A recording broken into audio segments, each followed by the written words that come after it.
एक ऐसा ज़लज़ला जो किसी सूरत कुदरती नहीं लगता, जिसमें तकरीबन 3 लाख लोग मारे गए और कई लाख घर से बेघर हो गए। क्या हार्प टेक्नोलॉजी का इस्तेमाल यूएस ने हेटी जैसे छोटे मुल्क पर किया? आइए जानते हैं। What if a secret facility could trigger earthquakes on command?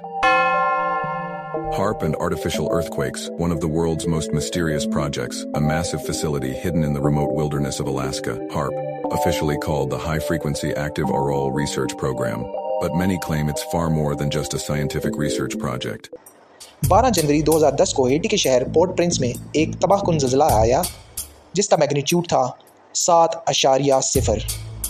ये ज़लज़ला शाम 4:53 पर आया और सिर्फ 35 सेकंड में मुल्क को हिला कर रख दिया। इस अर्थक्वेक ने हेटी की तारीख का सबसे बड़ा इंसानी और इंफ्रास्ट्रक्चर क्राइसिस पैदा किया। 3 लाख लोग इस ज़लज़ले में हलाक हुए। यूनाइटेड नेशंस और हेटियन गवर्नमेंट के मुताबिक 1.5 मिलियन से ज़्यादा लोग बेघर हो गए। 2,80,000 बिल्डिंग्स पूरे तौर पर तबाह हो गईं। हेटी का जीडीपी का 120% इंफ्रास्ट्रक्चर तबाही में चला गया। यूएस ने 13.5 बिलियन का एड प्रॉमिस किया था, लेकिन रिपोर्ट्स के मुताबिक इसमें से सिर्फ एक हिस्सा ही डायरेक्टली हेटी की गवर्नमेंट तक पहुंचा। And that is true. It is very difficult to build in Haiti, and a lot of nonprofits had a lot of trouble.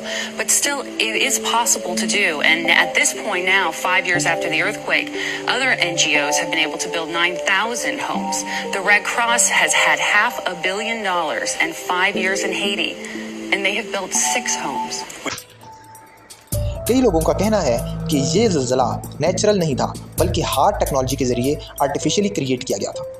ये एक अमेरिकन मिलिट्री प्रोग्राम है जो आयनोस्फीयर में हाई फ्रीक्वेंसी रेडियो वेव्स भेजता है, जिसका मकसद थ्योरेटिकली वेदर मॉडिफिकेशन या कम्युनिकेशन इंप्रूवमेंट होता है। ज़लज़ले से सिर्फ कुछ दिन पहले यूएस नेवी और एयरफोर्स शिप्स कैरेबियन में ट्रेनिंग कर रही थी। अर्थक्वेक के फ़ौरन बाद क्लिंटन फाउंडेशन और यूएस एड ने रिलीफ ऑपरेशन स्टार्ट कर दिए, लेकिन बाद में इन पर एड फंड मिसयूज़ करने के इल्ज़ाम लगे। कई लोगों ने कहा कि ये ज़लज़ला आर्टिफिशियली इंड्यूस किया गया था ताकि हेटी के रेयर अर्थ मिनरल्स, ऑयल और पॉलिटिकल कंट्रोल हासिल किया जा सके। हिलरी क्लिंटन उस वक्त यूएस सेक्रेटरी ऑफ स्टेट थीं। ज़लज़ले के बाद उनका दौरा हेटी हुआ, जहां उन्होंने कहा हम हेटी को दोबारा पहले से भी बेहतर रीबिल्ड करेंगे। लेकिन बहुत से इन्वेस्टिगेटिव रिपोर्ट्स के मुताबिक क्लिंटन फाउंडेशन ने हेटी में $6 बिलियन के एड प्रोडक्ट सुपरवाइज किए, जिसका बहुत बड़ा हिस्सा रिजल्ट्स के बगैर ख़त्म हो गया। कई लोकल एनजीओज और सिटीजन ने क्लिंटन फाउंडेशन को कसूरवार करार दिया। बहुत से अमेरिकन रोग एजेंट्स ने अमेरिकन टेक्नोलॉजीज़ को एक्सपोज करते हुए बताया कि अमेरिका के पास ऐसी टेक्नोलॉजीज़ मौजूद हैं जिससे मौसम में तब्दीलियाँ और बदतरीन ज़लज़ले पैदा किए जा सकते हैं।